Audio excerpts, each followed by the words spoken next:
Hello and welcome to the A Quilting Life podcast. I'm Sherri from A Quilting Life. And I'm Chelsi from Chelsi Stratton Designs. And today's episode, number 122, is airing on Monday, September 30th, 2024. We're excited to be here with a fifth Monday listener questions episode. Yeah, we love these. They're, you don't get too many of them in the year, but when we do, we love having all those questions that we can finally answer. Yes. So do we have any more fifth Mondays through the end of the year? I was wondering that. Actually, I'm not sure. I'll check. Okay. He'll check while we're... He'll Google it while we are talking. Discussing. Yes. Well, we are going to jump right into the quilts today. Chelsi has both quilts. One just came back this morning, right? Yes, and that is really exciting. I'll get to that one in a second, but on the wall, we have Star-Crossed Remix. This has been a favorite. I am going to note that both of these are fat quarter friendly. We have done videos on both of them. The quilt on the table, we just have a photo of it in the video. But Star-Crossed Remix, if you remember my original Star-Crossed quilt, I wanted to do something fun with that. And the block sizes are a tiny bit smaller with some added stars in the center. And I'm branching out, guys. I have a print border in orange. Mom bound the quilt for me, and Marion did this really cute quilting pattern on it. It's kind of like peacock feathers. Very cute. I had a lot of fun with this one. And of course, I love that the blocks feature two different prints of fabric in them. Yeah. On the table. Do I have 2 of your 6 quilts bound now? You have 2. Okay. Yeah. So I've got 4 to go before market. Yeah. Okay. Mom is doing amazing. And so she binds all my quilts and I edit photos for her. It's a good trade, especially with 3 kids and lots of different schedules in the house. And now that it's getting cooler in the evenings, it's going to be great to have a quilt on my lap when I watch TV that I combine. Turn on your shows. Yes. Do the whole thing. On the table, I apologize. The past few videos, I have had Anthem on the table. I didn't realize I had Anthem on the table 2 videos in a row. But I did have a second version of Anthem, and it is the red, white, and blue version. And my friend Gail, she quilted this for me, and she messaged me and said, I have this done. She did it so quickly. And she did a really, really beautiful job on it. She did some swirls, and I like having something more flowy when there's a lot of points in the pattern. It really helps the pattern. Yeah, this quilt block is just incredible. I Mom's love everything about this block. She's eyeing it. Take a picture. I love all of these blocks. It's a great combination. Yeah. I think that's the fun part of a fabric collection for us is the different combinations of fabrics that you can put together. And I was like, I'm going to do red, white, and blue. And I snuck the teals in here too because they go. Yeah. Yeah. So this is Anthem, but in the red, white, and blue. And I have gotten this question. So if this is a question you've had, no, the fabric requirements do not change. You're just going to get the, I think it's 16 to 18 fat quarters, but get them in these red, white, and blue fabrics. Tones, right. Yeah, so none of the yardages change. I had that question a few times. It says that on the pattern, but the pattern stays the same. You're just getting different fabrics for it instead of the fat quarter, but So, if you bought a fat quarter bundle of Raspberry Summer, that's going to work too. Yeah, just gorgeous. Yeah, so it turned out really pretty. Gail did a good job. And just another thing I love is that I can mix a ton of different colors and mix and match. It was great. So those are the 2 quilts, Star-Crossed Remix and Anthem on the table in the red, white, and blue. Yeah. And I love all the low volumes in these blocks. Yeah, isn't that fun about this? It's fun to use all of those too. I actually steal that idea from Mom. She is great at using the low volumes, and I've tried she's got me using my low volumes more and doing print borders. So it's working out. Obviously, there's a lot of white space in this quilt. So that kind of adds something extra. Yeah. When I have enough space, I tend to use the low volumes more. Yeah, I love it. Yeah.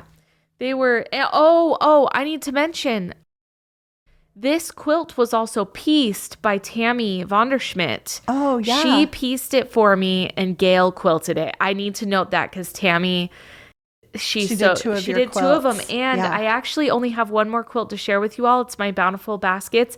And Tammy's best friend, Dawn, is actually sewing that one for me. It's just been a busy summer, fall. Yep. And it's been great. It's been awesome. I appreciate it. Yeah. Awesome.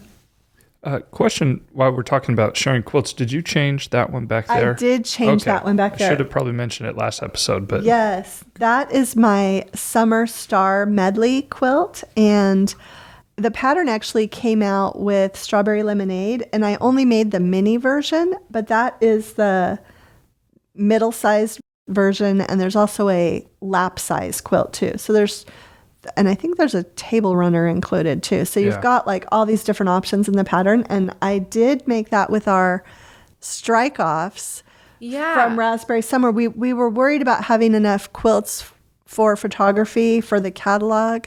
And so I made that early on. And I think the binding might actually be from Strawberry Lemonade. Because they both had the red gingham. Yeah. I'm just embarrassed I didn't notice it was changed. And now I'm like, oh my goodness. I made a few changes when I was moving my sewing room around. So it's really funny. I just want to say real quick, when we get the strike offs back, so Moda will send those back to us. And for years, I've just been like keeping mine in a bin. And Mom found out about it. She's like, what do you mean you've been keeping... Because we used to split them, and I would never use my half. And I'm like, we used to split them, but I never use them. And Mom's like, well, I can use them. Yeah. And she does. She makes so many things with them. I'm always impressed by how much you get out of the strike-offs. It's amazing, actually, and how much they make. Yeah, and it's so helpful for me because then I have something to photograph beforehand for the catalog or for Instagram or for the blog, all the different things. It's just really helpful that Mom is a go-getter. And I actually have one table topper that I made with the strike-offs from one of your patterns from our Home for the Holidays book. What? I need to give that to you. So. Please. Yeah. And just, again, explain what strike-offs are. I know every time you talk about them, people do ask what they are. So when we submit a fabric line and the files are sent into Moda, they send those files to the mill. And the mill creates these things called strike-offs, and it is a lesser quality of fabric than the finalized fabric you get in the quilt store. And they'll send hundreds of options of all of the different files I sent in on fabric. And then we get to rifle through all of these fabrics, these strike-offs, and pick 32 to 36 SKUs that will be in the next collection. Right. And it's hard to narrow it down. It's so hard because the mill does such a wonderful job and they deserve an extreme amount of credit because what I create in the computer and everything we're envisioning really comes back how we want to see it. And some of them don't work at all, and that's fine. Yeah. Some of them look awful, and that's fine. But there are always those gems. And I can promise you this, when we start narrowing down, it is so hard because we get down to like, what was it this last time we had? Mom was laughing. She counted. She's like, well, there's 50 here. So we're really going to have to start cutting. Yeah. So it's really difficult. But then you start really looking at it from these two prints in a different color look very similar. Or these two prints in the same color resonate the same. We can pull this one out. And we'll sit on it for a day. Wow, that took a turn. But I do like talking about it because we just did a collection that we're very really proud. Excited about, as always. You guys are probably sick of that. They're very excited about every collection. Oh, well, you guys do say that. But I was going to say that was a very thorough explanation of strike-offs. I think I actually learned more from, I think you guys, in the past, you haven't gone that deep into it, but that actually was, I learned a little more about it now too. I'm so glad. Good job. You should join in on a strike-off meeting one time, Billy. Okay. To see. Just invite me. Invite you. One other question though, what was the quilt that you replaced that with? Because one of the reasons I thought about it was I got a couple emails that I forgot to respond to. I used to have Moda Love there, but I had the Garden Star Sampler mini quilt there for a while. Okay. Well, with that, I do have a few listener quilts. We'll start out with today as well, and then we'll jump into our listener questions. So the first one is Chelsi's Hearts at Home, and this is a little bit of a lengthy email. I'm going to read it to you. It's another one that's you guys, I think, will appreciate because of the inspiration that went into this quilt.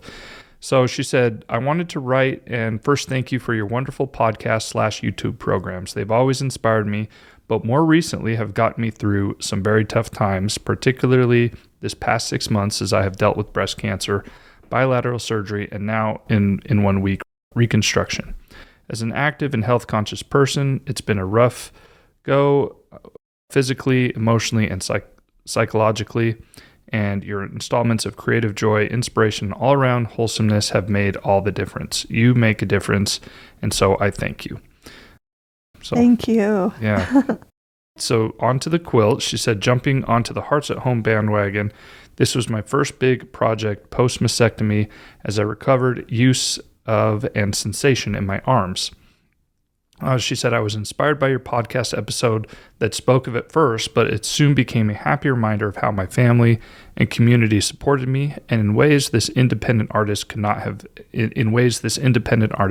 expected. The fact that I could make this without as much heavy cutting, thanks to having all the jelly rolls, made this a doable endeavor. She said, I used Riley Blake's Strength in Pink as a starter, and then selections from Sincerely Yours and Simply Delightful, among others, to reflect the love and gratitude around me. Pink, peach, and coral are utterly out of my comfort zone, but so much else was too this year, and embracing it, I now adore it. My quilter did a fantastic job with the ginger hearts motif she suggested. I used green for the corner posts and binding to signify growth and life. Indeed, everything in this quilt has meaning. So the quilt is now a daily reminder of all I've been through, but more than that, I can and will recover and keep moving forward with positivity and unending hope. Thanks again, with gratitude, and that's from Marty. Oh, thank you so much. I need to say something. That was so beautiful. I feel really honored that that's the quilt that you chose as the Hearts at Home. It's gorgeous. And I love that you said that you went outside of your comfort zone, because it's just such great symmetry with you having felt outside of your comfort zone with everything that you've been through. And so I appreciate you sending that in and sharing that with us. And my heart. Yeah. Guys. Another. So many tough things out there when you hear about them. But finding something that brings you joy and is a symbol of hope is awesome. So I just feel that's great. Thank you. So the next one here, hi to all of you. I'm an old sewist, but a new quilter. I took a beginner class at my local quilt store and enjoyed it so much. I fell in love with quilting really hard. My mom is in hospice care, and I wanted to make a special quilt for her. She and my bonus dad traveled to England every September for 20 years. My mom loves Liberty of London, and I chose a beautiful fat quarter bundle of their fabrics for her quilt. I love your patterns and use Shine Remix to make her quilt. She has the photos there for us. I love you all so much and want to thank you for all that you bring to your followers. I look forward to your podcasts and videos, and I'm delighted when they pop up on my YouTube feed. Once again, thanks so much for all you do. Your kindness really comes through in everything you do. Thank you, Michelle. And that's from Michelle. Sorry. Yeah, thank you. Oh my goodness, thank you. Yeah, and another fun version of that Shine Remix quilt. I love it. Okay, and then the last one, my mom had forwarded this one to me. This is from Sabrina. She said, love your podcast and fabric line. Thought I would share this quilt made with your strawberry lemonade from the Perfect 10 Quilts. And she put in parentheses that it's the banana quilt pattern. And thank you for all that you do. And Mom has seen this here. That's the blue. Yes, it's the blue background that Fat Quarter Shop did with the navy. The navy. It is stunning. Yeah. It really makes the colors pop. Yeah. Her quilt has tons of navy in it. And it's cool how it has the two different designs. Yes. Sort of X's and squares. Yeah. Really good job with those. Thank you for your stories and sharing your experiences with us. And like Chelsi said, it's good to know that quilting in some way can help everyone move forward from different things that they have to go through. Right. Okay. Well, with that, we will jump into our questions, our new batch of questions here today, and let you guys take these one by one. Yeah. So the first one here says, is from Sharon. I really love your podcasts and look forward to seeing them. My question is about stitch length. I took one class about 30 years ago and quickly became addicted. I had only sewn garments, so I understood about stitch length for them, but with all the instruction on YouTube, I have learned a lot. But I am still puzzled with stitch length. Please give me some guidance. I was so excited to see this question because when I was teaching at the Garden of Quilts, there was a woman who, first of all, they have machines if you're not able to bring your machine with you. So they have Berninas in every classroom. And the first classroom I think it was the first class I taught, maybe the second, but the woman was sewing on my same Bernina that I have, the Quilters Edition Cave. Yes. And I was so excited because she said, I'm really not happy with this stitch length. And I said, I know that machine. And I was able to, because that machine actually has a quilting setting and the stitches are a little bit smaller so that your block is less likely to pull apart. Yes. If you haven't backstitched. Yes. Yeah. So that is a 2.0. So if you can adjust your stitch length to 2.0, I think you'll be a lot happier with it. It's going to be less likely, as I said, to come apart. A lot of standard machines, the standard stitch is a little bit bigger at like a 2.2. So yeah, 2.0 is, I'm sold. When I'm sewing on my Janome, I go back and I move it to 2.0 now for my piecing. Okay, so that's what I was going to ask. It will work for not just your machine. Right. 2.0 is the actual measurement. 2.0 is what I love for piecing. Now, if I'm doing quilting on my Janome, I'm going to bump it up to 3.5. I want those stitches further apart so they look more like hand quilting. So for quilting, I'm going to bump 3.5. For piecing, I'm going to use 2.0. And what were you using before you switched it? I think it was about a 2.2 and it's kind of like a standard straight stitch. So, and I don't know about the Juki how that works, what your stitch length is, or if it's preset on something. Yeah, it's preset, but I can. Yeah, you'd probably have to look and see. Because it's not computerized, it's all manual. Right. Yeah. Yeah. But I'm so intrigued now because now I really want something that's just computerized. I'm just not committed yet. But every time I walk into Mom's sewing room and see hers, I'm a little jealous. I've been happy with it. I've been really happy with it. I am so scared to move from what I know. Right. And that machine, I would put in a race against anyone. It's very powerful. You have one. It's right over there. We could go look. Yeah, I know.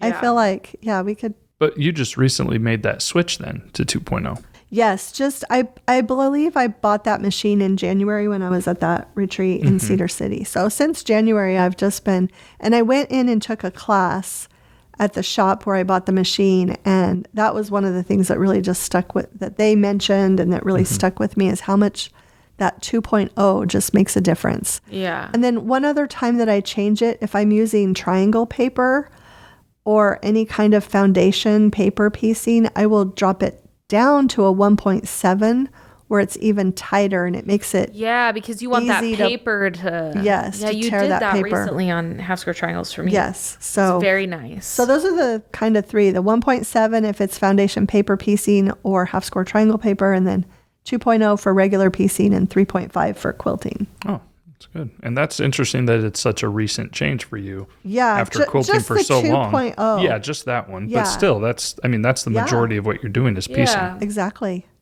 Interesting. Oh, great question then. Yeah, thank you. The next one here, I make quilted placemats and napkins to match, but the napkins don't feel great. Do you have any suggestions for using cotton fabric that would make them more absorbent and feel like they are, quote, doing their job?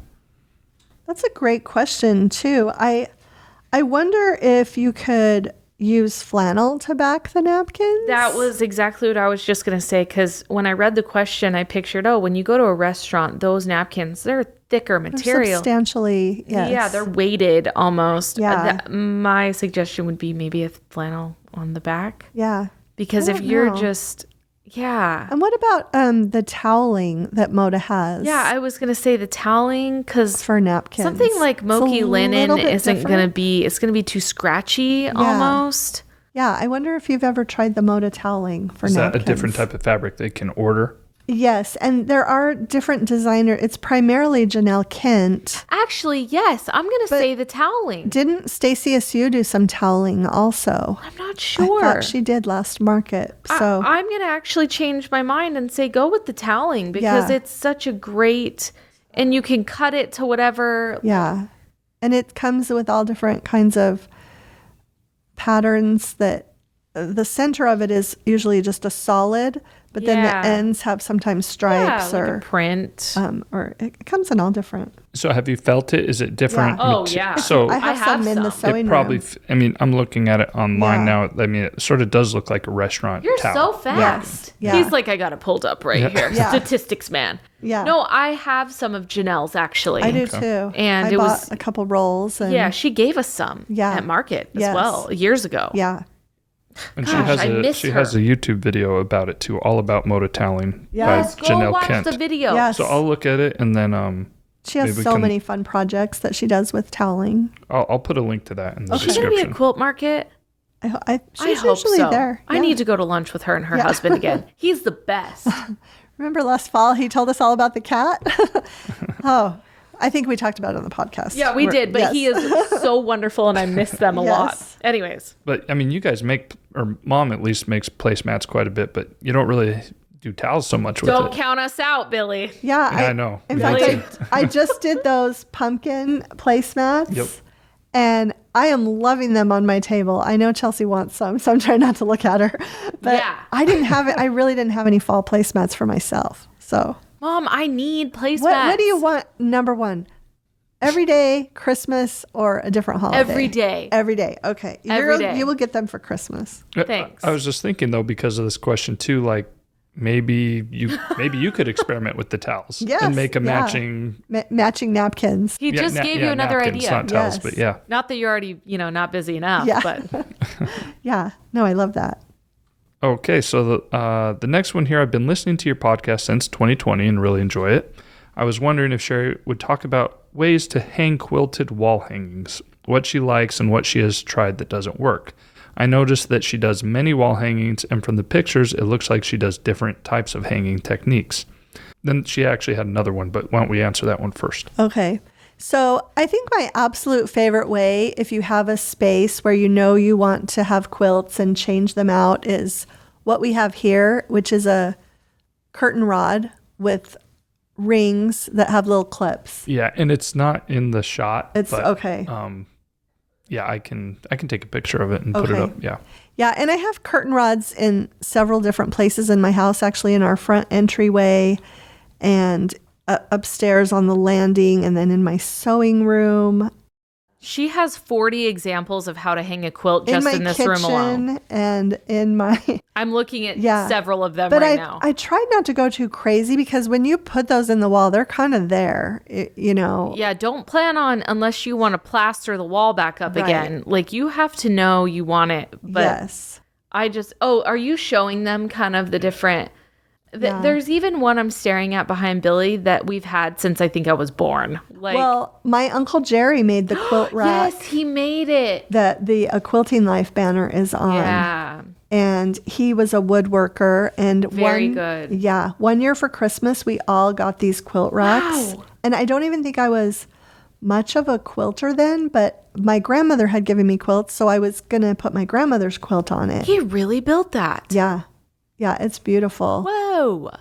So I also have behind Billy, this is something I got at a quilt retreat. It is actually you put a drywall screw into the wall and it has this little round. It's a magnet, right? Well, yeah, but coming out of the wall is just like a round circle of metal, and then the wood piece actually has the magnet behind it and sticks to that. Okay, I was going to ask because I always assumed that was just magnets. Yeah. I'll show pictures or maybe like a video shot of video of what would be better. My mom's talking about while you're talking. And then on that back wall, those are just available on Amazon, and they rest on a little nail, and they screw and unscrew so you can put tightens it. Yeah, tightens it and holds the quilt. But then a lot of times they will also often push pins if it's a small little mini, and I'm not worried about the integrity of the quilt. It's just for decor.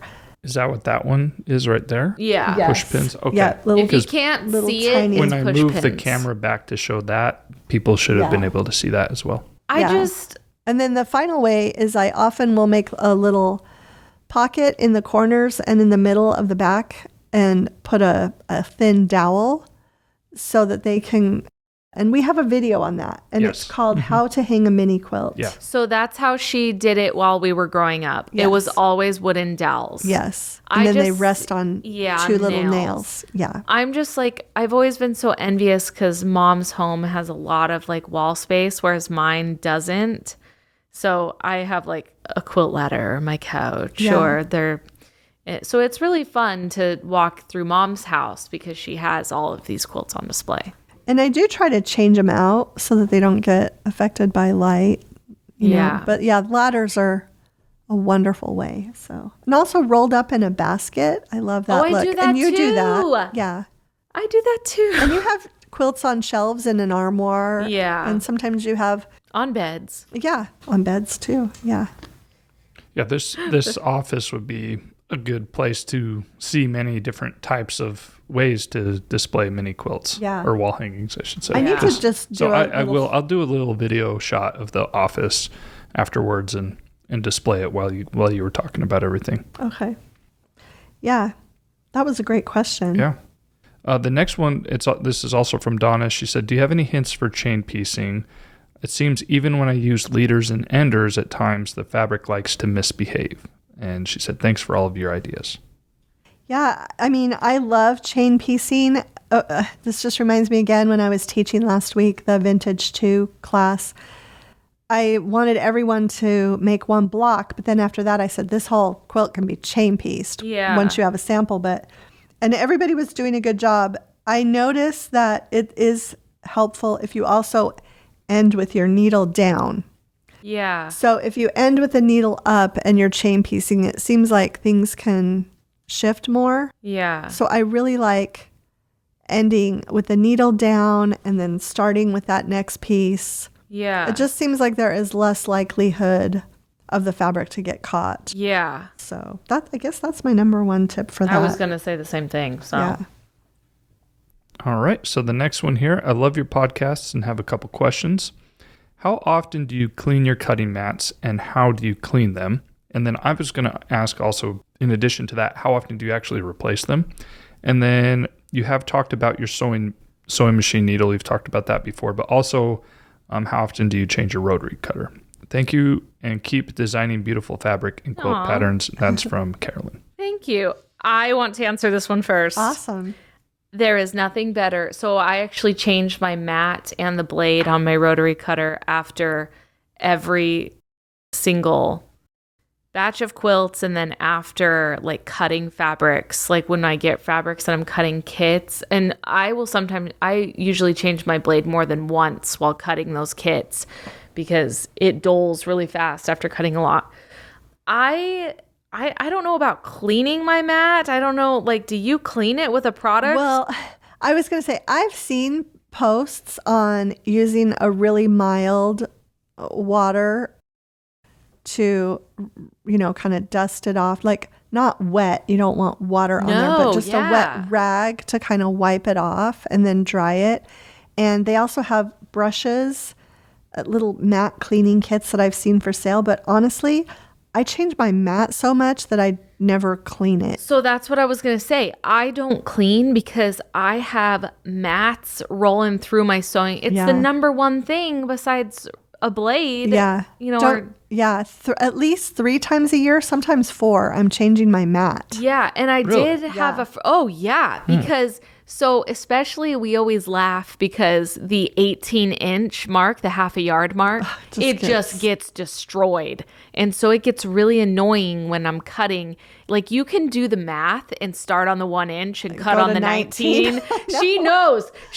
It's so annoying. And I'll be like, I'm annoyed. I'm going to buy a new mat. Yeah. And I even had one of my very good friends called me out. She's not like a quilter, but she sews. And she was like, there is a stack of like 6 mats here. What are you doing? These look like they're perfectly. I said, go ahead and take them because I don't like where all of the normal little cut places I have are all worn out. But she is so about using it till it's bone dry. And well, Dad actually found a couple that I was going to get rid of, and he was like, no, I'm going to keep these. These are going to be great to protect surfaces in my workroom, which is true. And I'm like, take them, use them for that. I have them all under my bed. Flip them over and have the side that doesn't have any measurements, and it just kind of gives him a added layer of protection for his workspace. So we do recycle them here now in the Quilting Life house.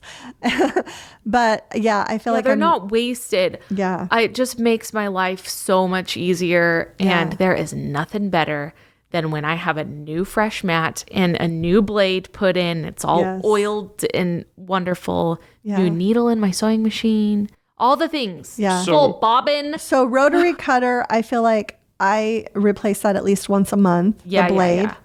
Needles, and this actually came up when I was teaching over the last week. The representative from Bernina that was in the room to help me with one of my classes said they tell their customers 6 hours of sewing on a needle, and then you need to be changing it. Whoa. And I was like, wow, 6 hours. So I have a friend, Jennifer Keltner. She changes her needle with each project. That's what I do now. Which is probably more than 6 hours. Yeah. But at least if you're changing it with each project, that's a good. And I've noticed a huge difference. Yeah. And I've heard of people that just change it every Saturday, no matter what. They put a new needle in. It's Saturday. Yeah. So. It's dusting day. Yeah.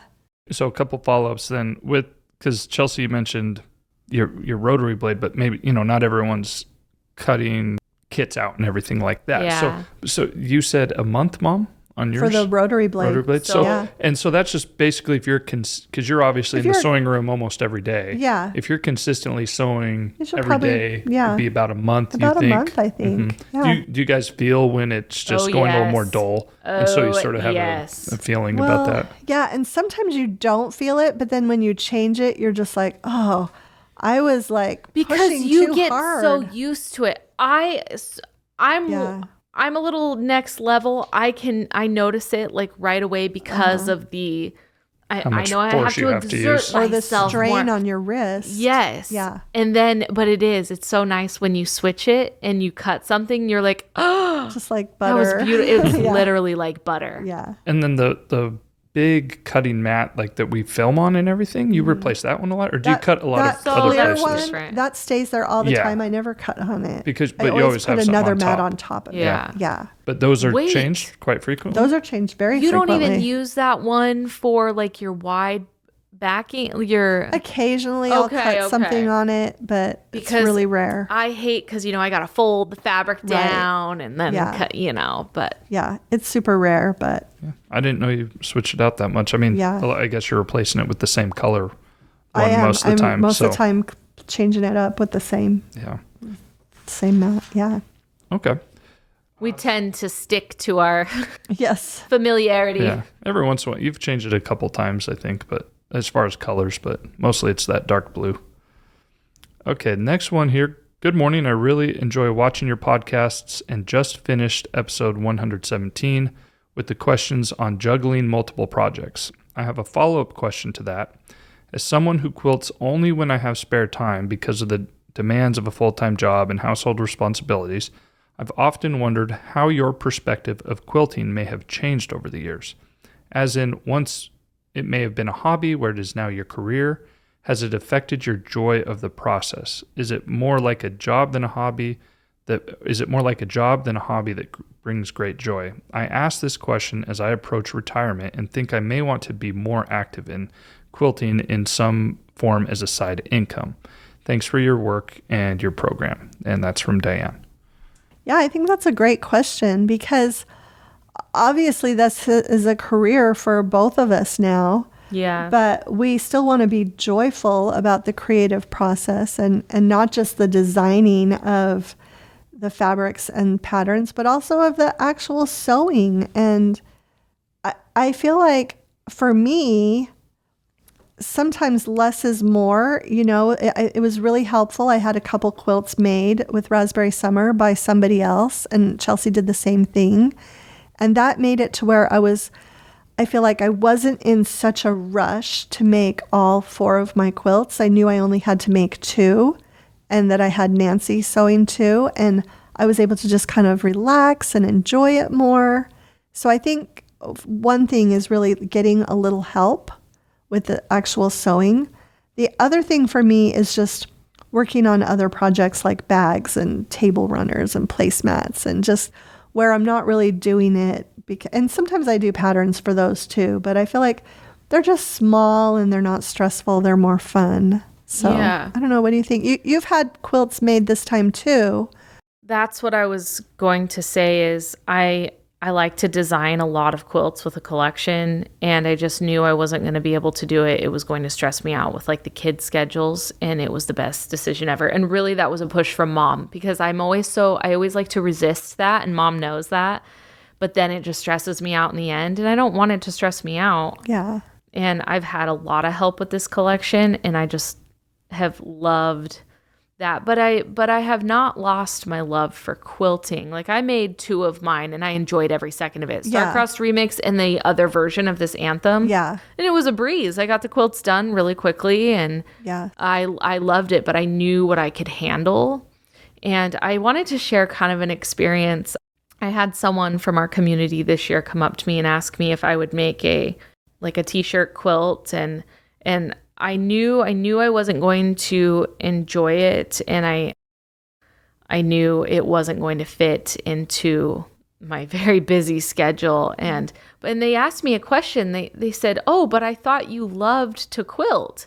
That's why, we asked you." And I said, "Oh, I do love to quilt, but it's now like it is also a full-time career, and I also have a family, and so I really have to pick and choose what I am."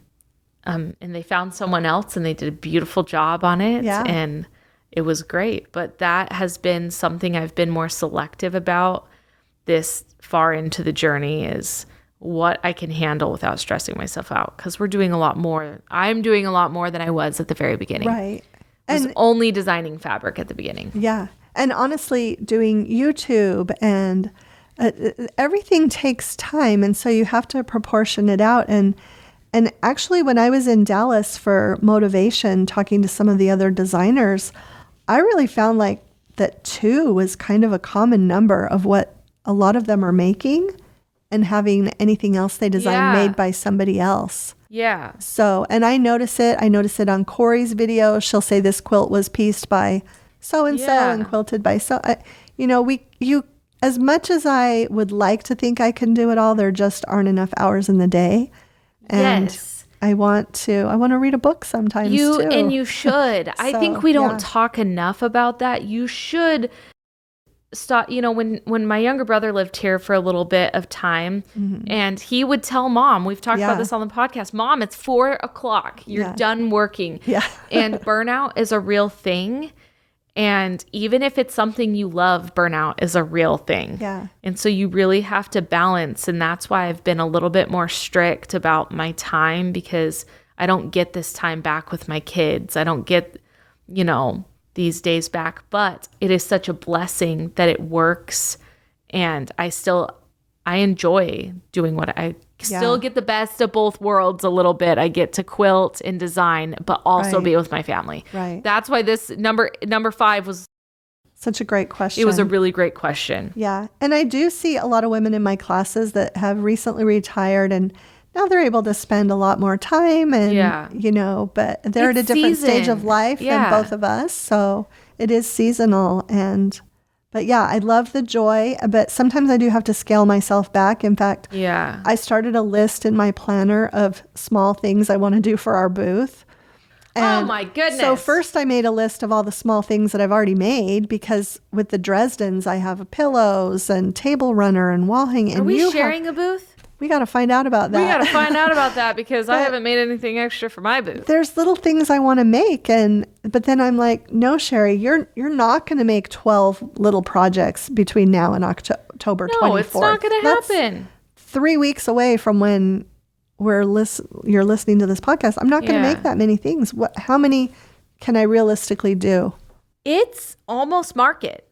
It's very close to market. I'm just trying to get my quilts done. Yeah. Yeah. I got 4 more to bind. I'll be there. Don't worry. You're the best. We just scheduled our design meeting with our design director. It's starting to feel real. Yeah. So I'm actually excited. I think going down there with Mason helped me kind of like be okay. Even though we had the turbulence again, I survived.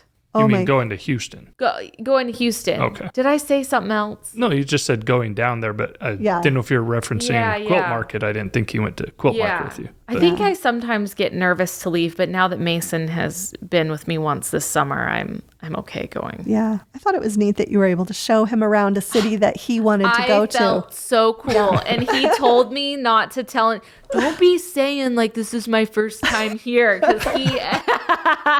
because he wanted to like, because that's his baseball team, so he didn't want to seem like he was the greenie there, newbie. like the newbie there, and I was like living my best life walking him around town. Yes. My restaurants. Like you're a Houston native or something. Yeah. That's funny. Well, so main moral of the story or takeaway from this question, I think, is that if you are transitioning from pure hobby to some form of income, don't be afraid to outsource or ask for help or do those things so that you don't feel like everything's on your plate. Exactly. This is what I got from all that. That's a great recap of that. Yeah. Good. Okay, so the next one, sort of the last quilting themed one here. First off, I would like to tell you that I thoroughly enjoy your podcast and look forward to watching them. They're very informative as I've learned so much from them. I do have a question for you and Chelsi. Do you apply labels to your quilts, toppers, runners, and placemats? I sell online as well as give them as gifts. Any recommendation on when to add labels or not to? And that's from Nadine. I think I can say for both of us that we would like to do it more. You just took the words right out of my mouth. It's something I don't do that I really wish I would do. Yeah. Yeah. I need to, for a while, the Seashore Drive collection, I was really good. I think I put a label on each of those quilts. And we weren't even going to market then, where it was not during COVID that we didn't even go anywhere. And I had these labels, but I need to get better at that. I have purchased some from a couple of different places. And so I have labels that have my name and they have cute little sayings and cute little phrases. And I just need to be better about putting those on. And I think it's too time consuming for me to hand embroider. I have a few quilts that I've hand embroidered labels, and see, that's not my thing. I just don't have time, but you can buy quilt labels from a variety of places now. They're super cute. You can customize them so they have certain information on them too. Can I share a theory really quick? Okay.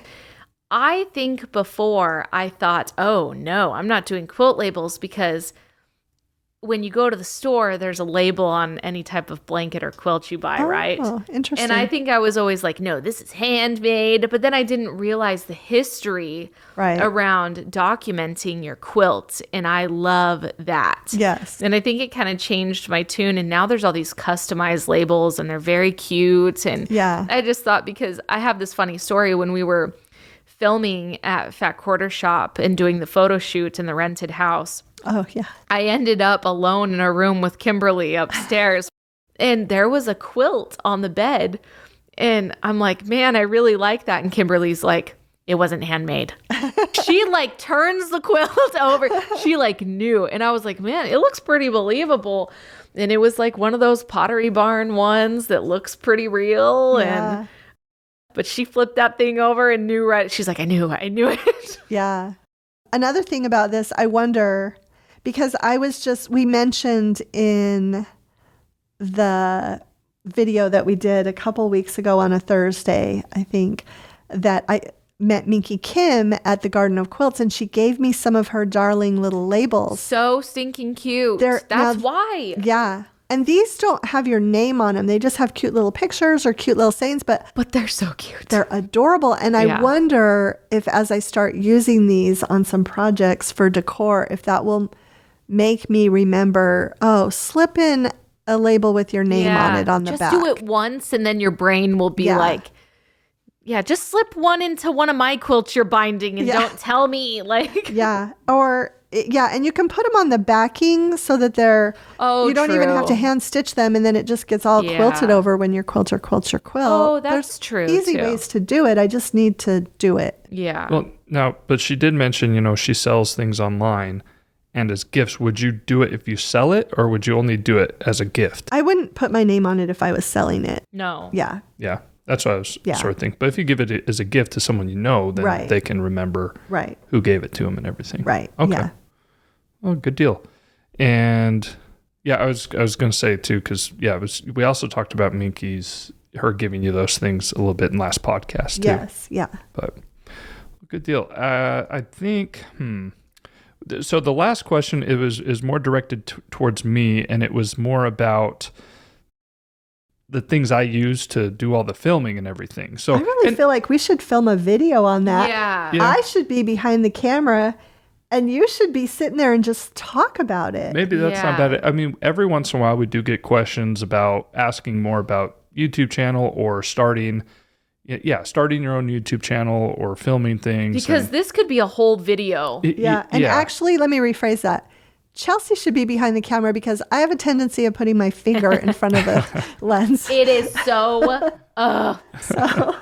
Yeah, so it's something nitpicky. Not everyone is probably curious about, but that some people are. But the person that actually wrote in this, I will at least go into this. Her name's Elena, and I'll read the question. She says, been watching and listening to every single episode of your podcast, and I always look forward to new episodes. Love your discussion topics, and your personalities are perfect for broadcasting. So thank you. My question is not really quilting related, but more so for Billy. I'm a quilter, and a full-time employed professional, busy mom, and quilt pattern designer. I recently started to focus more on my own quilting YouTube channel, and was curious if you are willing to share your filming, studio setup, gear, and filming process. I think it's extremely well done and professional, and one could only aspire to one day be half as professional as your channel. So thank you very much for saying that. I feel like I'm not, though. That's like my response. I was like, really? Like I imposter syndrome. I'm glad that someone feels that way, but because I didn't go to school for any of this. I didn't, I sort of am self-taught, watched a lot of YouTube things on my own to learn different lights and equipment and tutorials on the editing process. And I would be more than happy to share that with everyone. But yeah, I mean, I have a friend who's actually a professional videographer, and he works on actual films and he's done things on television and everything. And I pick his brain every once in a while for help.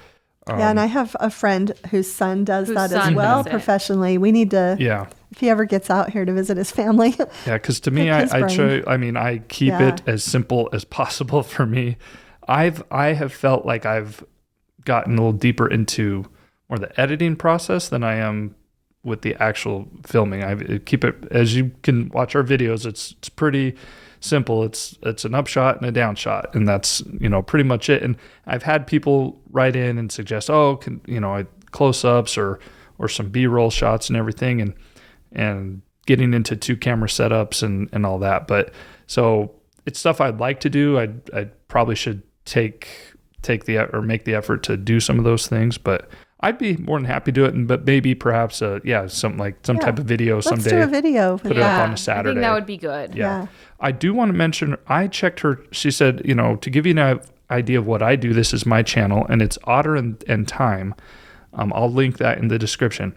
I thought her channel was very professional and very well done, especially if she's doing it all by herself, and the editing was good and everything. So honestly, I think your footage looks great, clear, crisp, sounds well, And I mean, honestly, great job. And so if anyone wants to check hers out, it's same type of stuff, quilting and sewing things. So great job. I'll just give a little shout out since she was very nice to us. So yeah. And one other thing I just wanted to add really quickly was when I was in Dallas this summer and at the Moda Film Studio, I just kept thinking, I wish Billy could be here to see the lights, see the equipment, see the setup. I haven't even seen it, but I thought of that. I thought when you were there, he would have loved that. Yeah.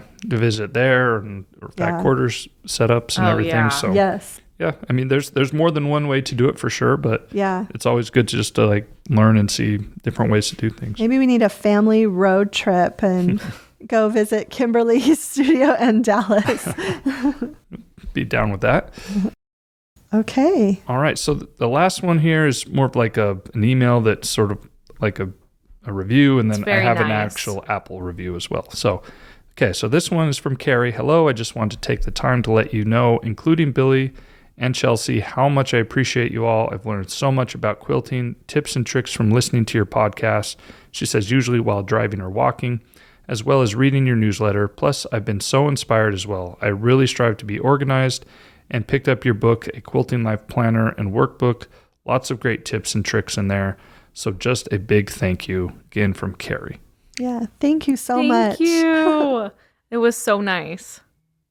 And then I did get a recent Apple podcast review. So again, we always mention these and I read them on our listener question episodes. If you listen, I mean, not everyone listens on Apple Podcasts, I get it. But if you do, you want to leave a review, that does help with the whole audio side of everything.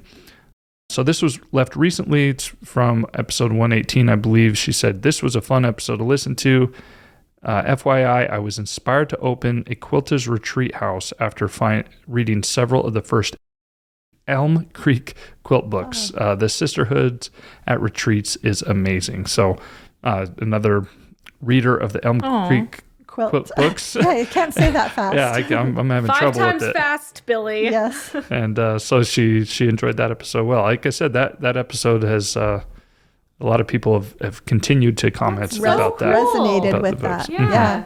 So. Yeah, maybe I should pack an Elm Creek quilt novel in my bag. When you go on I'm going to have to start all over. You do that, and I'll bring my high fantasy books, and And do you remember at the beginning of the podcast, you asked me if there's any more 5 Mondays? December actually does. December 30th would be the 5th Monday. So we'll see what we can do if we can. Christmas break. We're going to have to film that ahead of time. Yeah. I want to take December off. But it's also sort of a good time because it's after Christmas, right before New Year's. We can come up with something that might be. Yeah. I mean, it's listener questions, or maybe we could switch it up. Maybe we could do that for the one before and do a special New Year's thing. I want to do a gift exchange on the podcast. Oh, that would be fun too. We can do something like that. Super fun. So we'll come up with something. But yeah, there is 5 Mondays in December. Okay, well, our next episode is Monday, October 14th. So 2 weeks from now. Yes. And we better be ready for Quilt Market by then. We better be. Yeah. So thanks for listening and thanks so much for stopping by.